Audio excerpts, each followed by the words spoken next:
आज मुंबई मराठी पत्रकार संघ में फ़िलिस्तीन को लेकर के आज एक प्रेस कॉन्फ्रेंस रखी गई थी। उस मौके पर तुषार साहब आए हैं।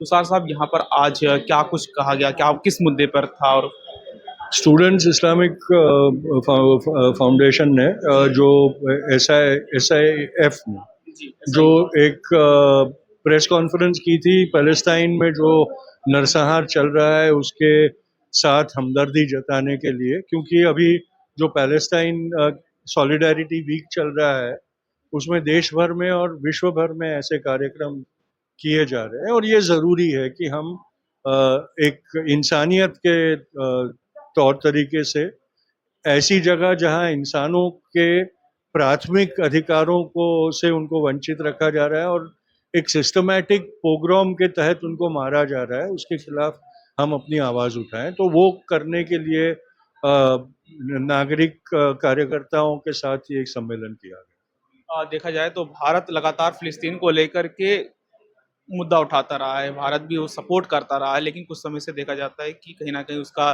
जो रुख है ढुलमुल हो गया। ऐसा क्या वजह है?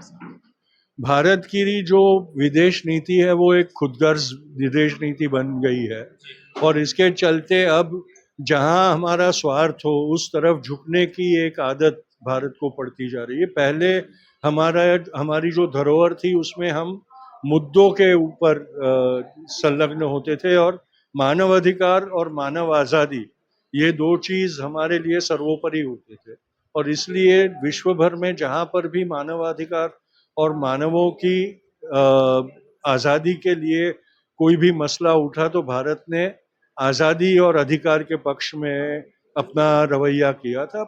पर अब दिखाई दे रहा है कि अब की जो सरकार है वो भारत के स्वार्थ के मुताबिक उसकी विदेश नीति तय करती है और आजकल इजराइल के ऊपर हमारा दारोमदार बढ़ता गया है, उसके साथ एक ट्रेड भी बढ़ा है, उसके साथ सिक्योरिटी भी हमारी जुड़ गई है।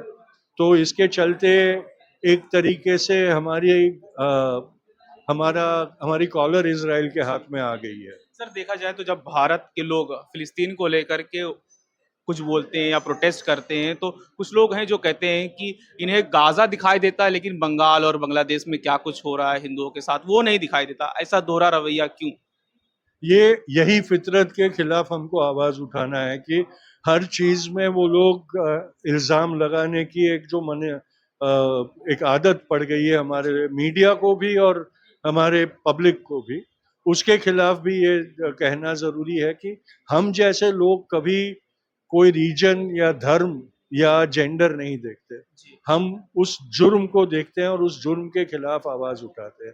पर वैसे जो फितरत के लोग हैं उनको पहले धर्म दिखता है, रीजनैलिटी दिखती है, जेंडर दिखता है और वही चीज से वो लोग हमारी आवाज को कम करना, कमजोर करने की कोशिश करते हैं। सर, आखिर में आपसे सवाल करना चाहूँगा कि 12 लोग अभी रिलीज़ हुए हैं। बॉम्बे हाई कोर्ट ने गवाहों के अभाव में उन्हें रिलीज़ कर दिया, जबकि वो 19 साल जेल में थे। तो जो आरोपी थे वो कौन लोग हैं, उसको लेकर के भी अब सवाल खड़े हो रहे हैं। देखिए, ये प्रश्न रहेगा क्योंकि जी, न्यायालय ने जब ये फैसला दिया और बहुत प्रशंसनीय फैसला है कि जो निर्दोष हैं उनको इतनी बड़ी सजा काटने के बाद किसी ने उनकी आवाज सुनी और उनको निर्दोष देने की का धैर्य दिखाया। पर साथ साथ जो जुर्म हुआ है उसकी भी तफ्तीश ना करने वाले पुलिस तंत्र को सजा करनी जरूरी थी, अवश्य थी, क्योंकि आज हम देखेंगे तो पुलिस तंत्र भी पॉलिटिकली मोटिवेटेड बन गया है और पॉलिटिकल इंटरेस्ट सर्व कर रहा है, कानून के इंटरेस्ट सर्व करने के बजाय। तो न्याय व्यवस्था ने पुलिस की इस जो एक लाचारी बन गई है उसके खिलाफ भी आवाज उठाना जरूरी था और मुझे लगता है कि जनता की ये मांग होनी चाहिए और मेरी तो है ही कि न्यायाधीशों ने जिन्होंने जो निर्दोष थे उनको रिहा किया तो एक ऑर्डर ये भी निकालना चाहिए कि अगर पुलिस दोषियों को पकड़ नहीं सकती तो पुलिस को दोषी ठहराया जाएगा। जी। लेकिन महाराष्ट्र सरकार इस फैसले के खिलाफ सुप्रीम कोर्ट गई थी, इसका लगातार विरोध करती और जो कांग्रेस पार्टी है, उसके भी सांसद कह रहे हैं कि महाराष्ट्र सरकार को इसके खिलाफ सुप्रीम कोर्ट जाना चाहिए और गई भी। नहीं, सुप्रीम कोर्ट जाना चाहिए इसलिए नहीं कि निर्दोष छूट गए हैं, जी, लेकिन दोषी अभी तक रिहा है और उन्हें सजा नहीं हुई है, इसलिए सुप्रीम कोर्ट जाना जायज होगा। और मुझे लगता है और मेरी आशा है कि कांग्रेस के जिन विधायकों ने ये कहा है कि भाई सुप्रीम कोर्ट जाना चाहिए, वो इसलिए जाने की पेशगी कर रहे होंगे कि उनको जो गुनाह हुआ है उसके दोषियों को सजा दिलवानी है। निर्दोषों को प्रताड़ित करने की बात कांग्रेस नहीं करती होगी, ऐसी मैं आशा रखता हूँ। सर, कल ही मालेगांव ब्लास्ट को लेकर के भी कोर्ट का बहुत बड़ा फैसला आया, जिसमें कहा गया है कि जितने भी आरोपी थे सारे के सारे रिहा हो गए और कोई आरोपी नहीं है। यही यही पुलिस की लाचारी और कमजोरी का एक और एग्जाम्पल है कि जी।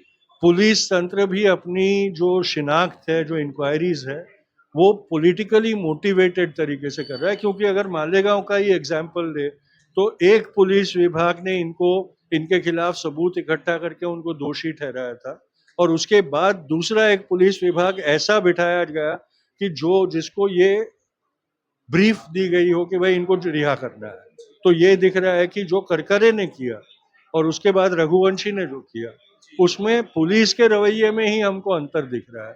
तो ये जो पुलिस की मोरालिटी का पतन हुआ है, उसके बारे में न्यायतंत्र ने भी और सिटीजन्स ने भी बहुत चिंतित होना जरूरी है। ओके, धन्यवाद सर। शुक्रिया। तो ये थे एक्टिविस्ट तुषार गांधी जी, जो हमें विस्तार से जानकारी दे रहे थे फिलिस्तीन को लेकर के, और साथ ही जो 12 लोग रिहा हुए हैं उसको लेकर के भी। ऐसे हमारे चैनल को देखते रहे, वीडियो को शेयर करें और चैनल को सब्सक्राइब करें। धन्यवाद।